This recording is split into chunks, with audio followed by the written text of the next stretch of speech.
Hi guys, welcome back to my channel. So today I'm here to do the video I promised you last week.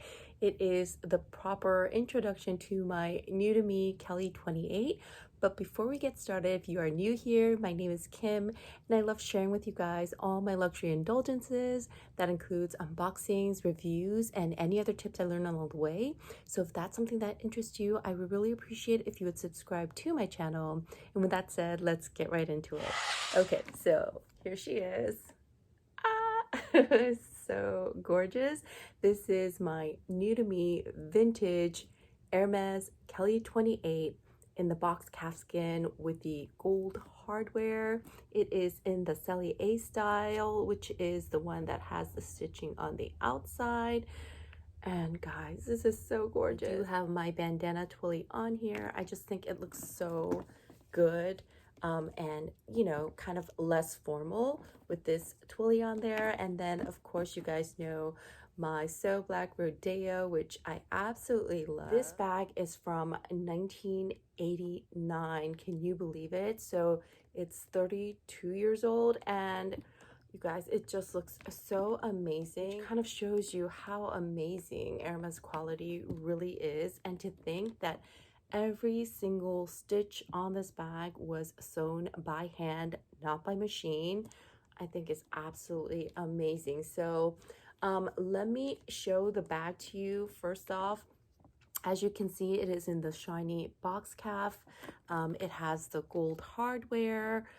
And I love carrying her like this with just the sangles undone underneath the flap because it makes it so easy to just pop it open. You can see here it says Hermes Paris, made in France, and there is the Hermes etched on the sangle right here. And inside is beautifully clean. It is in the chev leather. You can see that there are two slip pockets up here. It's sewn in the middle. And then there is a zipper pocket on the back side. I don't know if you can see, but this was before they had their own Hermes etched zipper.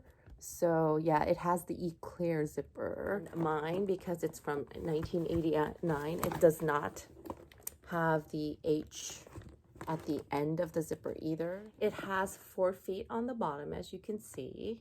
That's what that looks like. And the back is completely clean with, yeah, just that over there. It did come with the lock and keys and the clochette. I forgot to bring the lock out to show you guys. But yeah, the keys are right there. It's so cute, it really is. But because I like to have my rodeo on there, I don't have the clochette on there too. Because this is the older Kelly, it does not have the double D rings, you know, like the newer ones have that extra hook there for the hooks. So instead you kind of have to hook it just to the handle D ring right there. These hooks are very vintage, and one is actually faded, so you can see the silver on there. But yeah, that's what that looks like. It works like this. These are, I think these are called scissor hooks. Yeah, but I think it absolutely makes the bag just look so much more vintage, and I really love this strap. It came with this dust bag. It is the older dust bag. So let me give you the story of how I came about purchasing this first, and then we can go into other details. I do want to cover where I purchased it, but because where I purchased it is not very accessible to everybody, I also wanted to share some places that I've found really good prices on the Kelly bags, as well as go over some of the tips as to what to look out for when you are looking at vintage Kellys. So if you're interested in all that kind of stuff, that's what's coming up ahead. But first, the story. So you guys know I got the Kelly 32 in the Togo palladium hardware, and I just absolutely love that bag. It's such a good casual day bag, but I really wanted one that was more day to evening, especially for a Kelly. And I had really grown to love the look of the Sellier. So I decided to let that one go because I just could not see myself owning 2 Kelly bags in the same black, and so that's why I decided to let the 32 in the palladium hardware go. And I have been looking at Kelly's and Birkins in the Preloved market. Favorite place for me to purchase Preloved for me personally is Rakuten Ichiba, which is a marketplace. It's a Japanese website, so everything is in Japanese.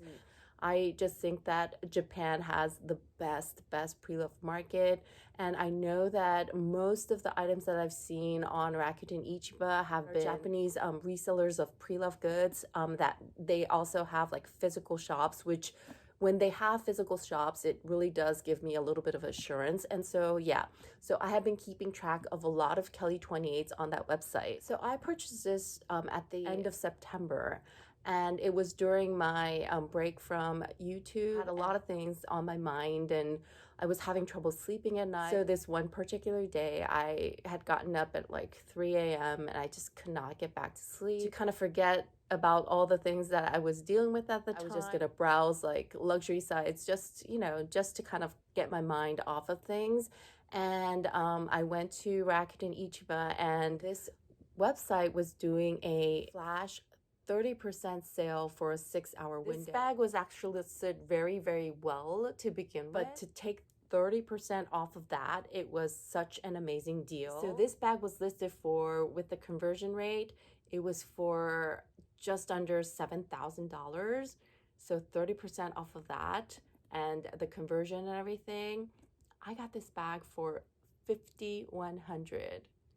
You guys, I got a Sellier Hermes Kelly 28 for just over $5,000. How crazy is that, right? I mean, that's the price of what Coco handles go for now. So through the listing pictures, I could tell that this bag was in really good condition. I could see that the corners were absolutely amazing. You can see that there is very slight wear. Can you see it now? I hope it focuses. But there was no like severe like damage to the corners at all. So I knew that was good. One thing that I saw from the listing that you don't see anymore is there was a dent in the back.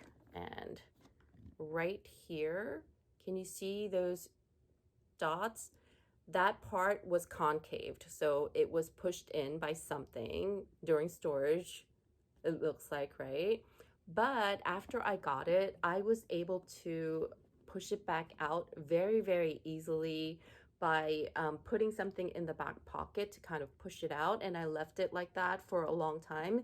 So now it's restored back to its natural shape. So it was a risky thing to do. I mean, the dent wasn't so bad that I couldn't live with it if I couldn't get it out, but I had a feeling I would be able to kind of work it out.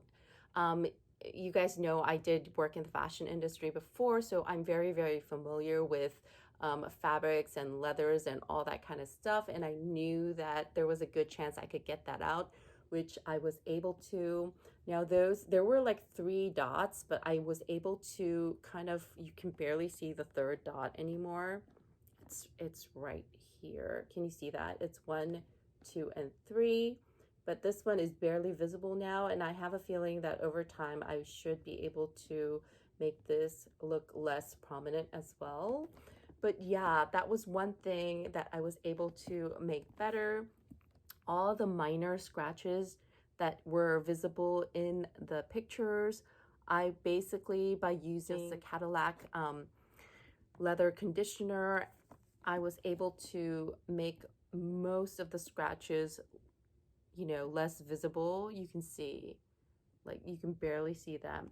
One thing that I did see in the pictures very faintly was that this bag might have bubbling, and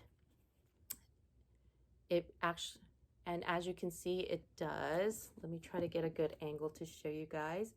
Do you see those faint blisters right there? So these were a little bit more pronounced when I first got it, but by using the leather conditioner on it, it's really barely visible anymore.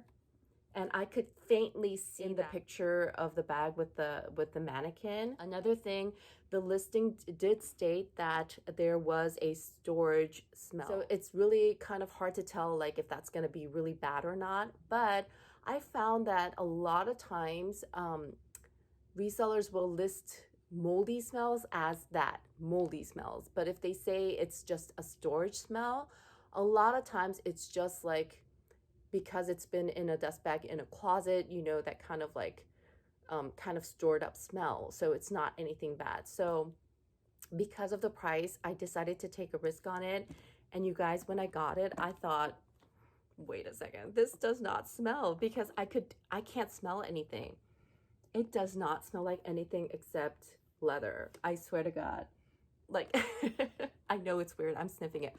But you don't smell anything. So I think basically it just needed to air out. And, you know, when they were doing the descriptions, maybe it was a bit stronger because they had just gotten it from the client. You guys, like, there was no smell. So I really, really lucked out on that. This bag did not come with the strap. So actually, I got this separately. And how I got it was, I was looking at this bag. I really wish this one had the strap because I do want a strap with the Kelly. But because it didn't, I looked at the site to see if there were any Kelly 28s that were on the sale with the strap, and of course there were none. But I saw a Kelly 32 with the strap. So then I thought, maybe I can buy that Kelly 32 and take the strap and sell the bag, because vintage Kellys, a lot of times they don't actually come with the strap. Kelly straps didn't come into play until the 80s, I believe, and even in the beginning I heard they were just optional. But then they started becoming standard, and then come 2000, the rings became the double D rings, and they came with the strap and the double D rings as well. But anyways, I knew that a lot of times these straps go for about $1,000, and I thought, well, you know, if I get the Kelly 32 at this price, even without the strap, I had a feeling that I would be able to sell it for that price. And so I took the chance and I purchased both bags. So I received this and I was so ecstatic about this one. I submitted the Kelly 32 without the strap to Fashion File, and you guys, Fashion File actually paid me about $100 more than what I paid for it. So I got this bag and I got this strap for free, and I got $100 for selling the Kelly 32. So yeah, I know it was actually very risky because I didn't know if I would be able to sell it for that price, but I had a feeling I would. And so yeah, I got this bag and I got a strap, and you know, I don't really care that one has faded like this, because yeah, it makes no difference to me whatsoever. And I'm sure that in the future, if I wanted to, I could get these replated super easily. So yeah, I'm super happy about this bag. So like I said earlier, I know that Rakuten Ichiba will not be the best place for you guys to look, because you guys probably won't be familiar with the language. It really does take a long time to decipher everything. And in addition, because they don't ship to the USA directly or internationally directly, they only ship within Japan. So you do have to use a forwarding service. But Rakuten Ichiba has their own international forwarding service, and it's linked. And so all you have to do is register for that. They will package the items, and then when it's ready, you get to choose the shipping options, and then yeah, you get your bag. So during the past year or so, they were only doing FedEx, which was a bit more pricey. And FedEx always charges duties, customs duties for it. So all the purchases I made the past couple years, I had to pay duties on. But when you send it through regular EMS, a lot of times you don't pay customs on items, even though they are priced over $800, which is the threshold. So for this bag, I did not pay any customs, because they just started doing the EMS option again, I think 2 or 3 months ago. If you did have to pay customs for handbags and accessories, I believe it's 11%. For jewelry. Now, this is important if you guys are into jewelry as well, because for jewelry, you want to make sure that it's specified as actual precious metals, because you would think that precious metals have a higher tax, but no, actually you pay more tax when it's fashion jewelry. If it's not a precious metal, you pay 11%. If it is a precious metal, you only pay 5%. So like the Cartier pieces that I purchased from Japan, I only had to pay 5% tax on it. So that's the story about how I purchased the bag. Now, like I said, I did want to go over the bag and points to look out for when you're looking for vintage. So let me take all the dressings off of this bag so I can really go over everything with you. I wanted to go over what to look out for when you're looking at vintage Kelly or Birkin listing, and it's more specified towards box calfskin, but I guess you can generalize it to other leathers as well. But number one thing you want to look at are the corners. So you can see that these corners, I hope it focuses, I really do. But you can see that the glazing is worn slightly, but it's not peeled off or anything like that, right? You can see that. So that's number one. You really want to look at all four corners or all the corner pictures that they provide to make sure that the corners are not like damaged beyond repair. I have been told that Hermes, if you take it, they can reglaze everything. So you don't have to completely write it off if it's just glazing, peeling a little bit on the corners, because you can take it to Hermes to get it redone. Number two is cracking. So you do want to look at the pictures and make sure that the leather is not cracking, especially for box calf. Let me show you. I'll try to put up pictures of what I mean by, cracking in the leather. But you can see on mine, like the front, you can see that there's like wrinkling. Can you see? Like, you can see it right here, right? So it's not completely smooth. It has wrinkles, but these are not cracks. And I'll try to put up a picture of cracks so that you know what I'm talking about. But yeah, you want to make sure that it's not cracking in the leather, because that's something that you can't really change. But this kind of, like wrinkling and creases on the leather, that's not a big deal. And then also on the sangles, you want to make sure, because these do develop cracks very easily, I've noticed. And as you can see, mine don't have cracks. Oh, this bag does have one crack on here. Can you see that? White? Yeah, that's a crack in the leather. So yeah, that's something that you don't want, especially if it's on the surface here, because it means that the leather is too dry, and that might not be something that you can change. But if you look all around, you can see that there are like wrinkling, but it's not actual cracks in the leather. And the back, it's just, the back is absolute perfection compared to the front and sides. And then again, you want to make sure that the handles and everything look good. A lot of times you'll see that the glazing is starting to crack right in between here. Yeah, but again, that's not something that I worry about. I think that is something that you won't really notice wearing it, and it's not something major to me. A lot of times you will want to check here. Again, if it's a little bit of, peeled glazing, I don't think that's a big issue, because, you can get Hermes to fix that for you. And then here, one thing you do want to look for is when you see pictures of the bags like this, you see the area like this, you want to make sure that the color is even throughout. Because I've seen pictures where you can see that there's like a slight different color somewhere like around the corners, which could mean that that bag has been touched up. And if it has been touched up and it's not something that Hermes did, Hermes will not touch your bag. And so you want to make sure that it looks very even. If you look at the corners and you see that it looks like it's been repainted or anything like that, then maybe take that into consideration, that Hermes will maybe not work on your bag if if it has actually been recolored. So yeah, it's so gorgeous. This is what the stamping looks like on mine.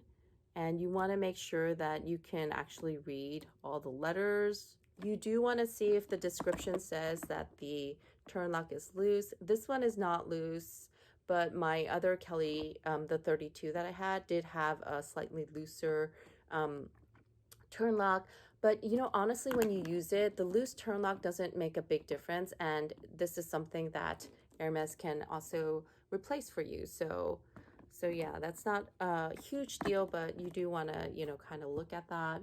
You want to make sure that the wording stamp is clean. A lot of times on the inside, you'll see scratches here on this underside. But again, that's not a big deal. Like if it's not a cut or a really, really deep scratch, you will be able to buff it out, most likely with leather conditioner. These corners will show wear on some of these older bags, so you do want to make sure that this is not like, you know, separating or anything like that.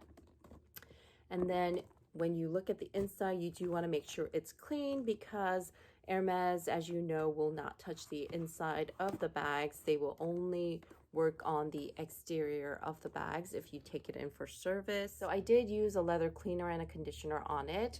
I started out by trying it on the strap, the inside of the strap, to make sure that isn't leaving any marks or, you know, making it bubble or anything like that.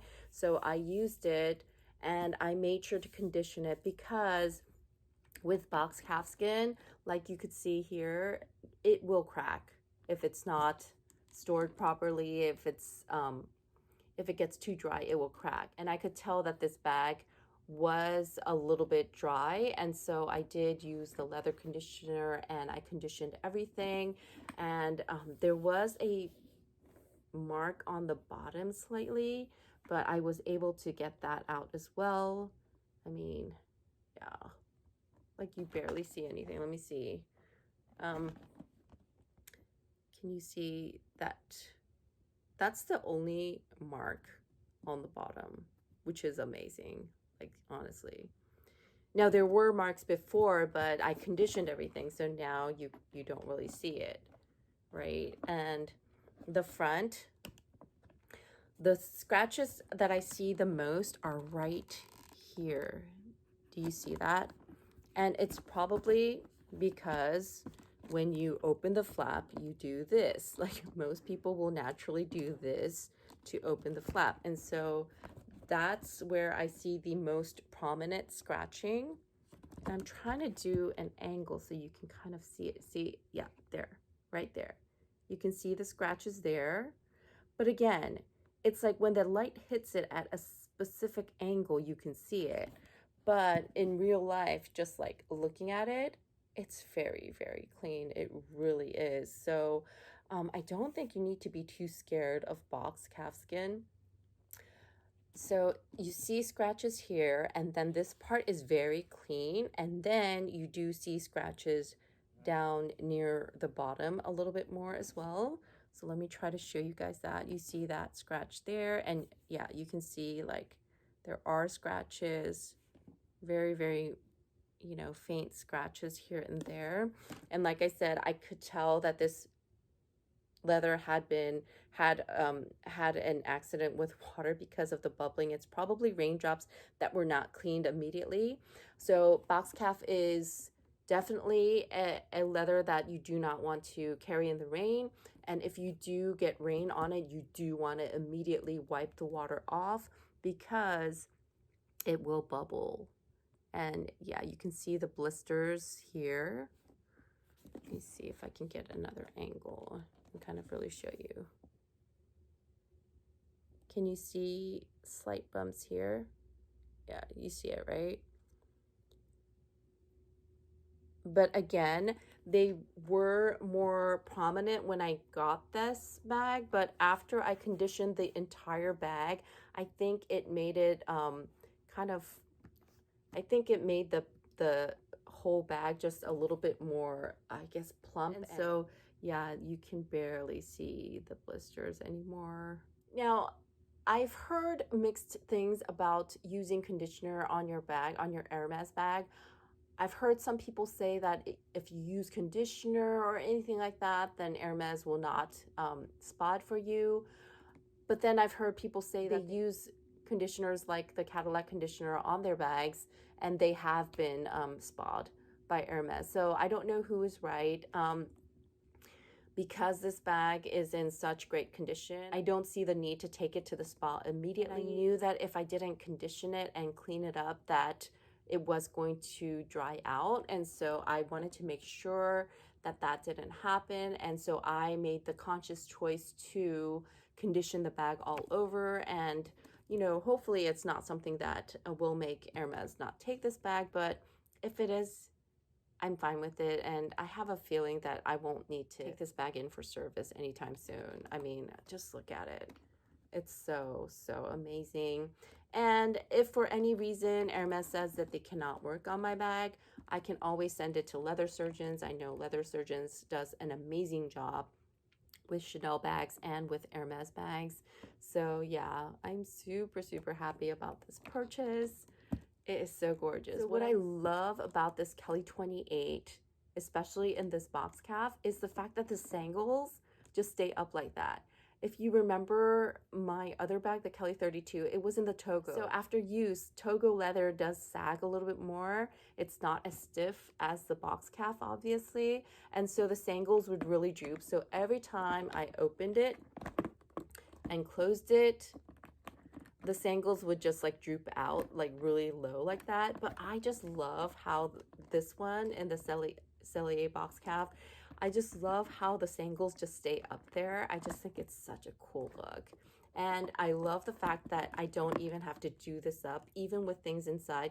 So the Kelly 32 and the Togo, because the size is a little bit bigger, plus it is a softer leather, if I carried it like this with items inside, it would totally droop out like this, and it would be more open. Whereas this Sellier in the box calf, because it's such a stiff leather, even when I carry it like this with items inside, it stays like this, which I absolutely love. And I know people say it's harder to get into, but honestly, I don't care. Like, I actually love that after I get my stuff out, I can just do this and it'll just go back. Like immediately, look at that, it just goes back. And I love that. Whereas the other Kelly 32 that I had, like if I took something out, then I would have to consciously like do this every single time. So this Sellier box calf, to me, it could be a little bit harder to get into, but it's actually a lot easier for me to use. So I actually really love that. Again, you can see when it looks like this, it does look quite prim and proper. And so that's why I love having the twilly on there to make it a little bit more casual, or even having like the cadena on there. I think that looks so much better than having it just plain like this. And the rodeo, of course, I just think it just makes it look a lot more casual and makes the stuffy Kelly look less stuffy and really cool. So yeah, that's my bag. I also wanted to mention that because Rakuten Ichiba is not the easiest place to navigate or purchase from, I wanted to share a couple or a few Instagram resellers that I know are very reputable. The first one is Purse Purveyor. So she's based in California, and she doesn't do a lot of listings, but when she does, she always has really great vintage bags. So she's definitely one to check out. She currently has a box calfskin gold hardware, Kelly 28, same as mine, and it's listed for only $6,700, which is actually a really good price in this market. I don't know the condition of it at all because she only posted one photo of it, I believe. But you know, it's worth taking a look at.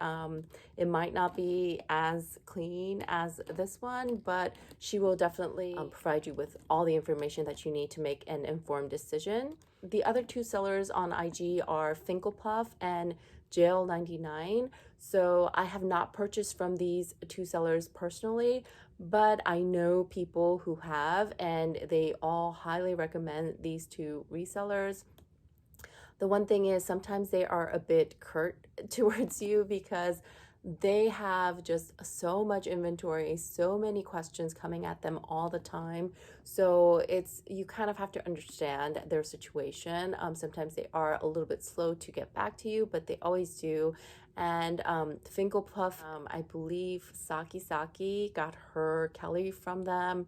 And Finkel Puff, I know because I've communicated with them that she actually has US based accounts, and so you don't have to do like an international wire transfer to transfer the funds. Jail 99 is the other Instagram seller.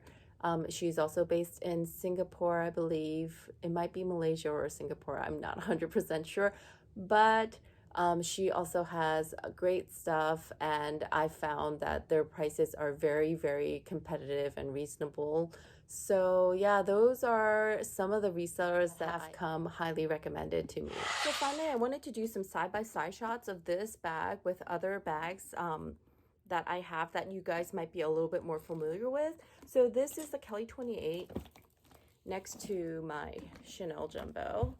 So you can see the Chanel Jumbo looks like this in front of me, and the Kelly 28 is like this. So the Chanel Jumbo is 30 centimeters across the bottom, and this is 28 centimeters. So you can see that they are comparable in size.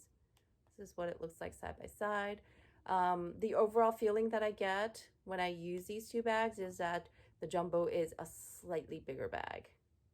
But yeah, this one does have a little bit more height.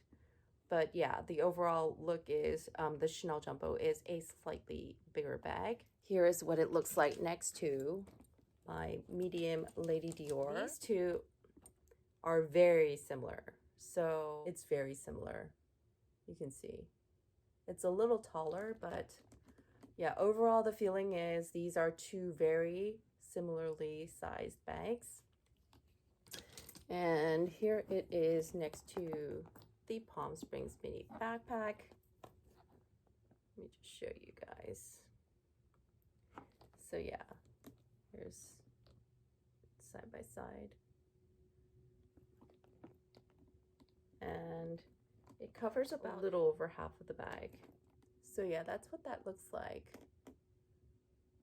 I just thought that would help you guys who aren't familiar with the Kelly 28 kind of get a grasp of what the size is like. I just absolutely love this size. I absolutely love this bag, and I'm so happy to have added it to my collection. So if you like this video, I really appreciate it if you would hit that thumbs up button and subscribe to my channel. If you have any questions, please leave them down in the comment section below, or you can contact me on IG. My handle is the same as my YouTube channel. And yeah, I think that's it. So with that, I hope you guys have a wonderful week, and I will see you in my next one. Take care, everybody.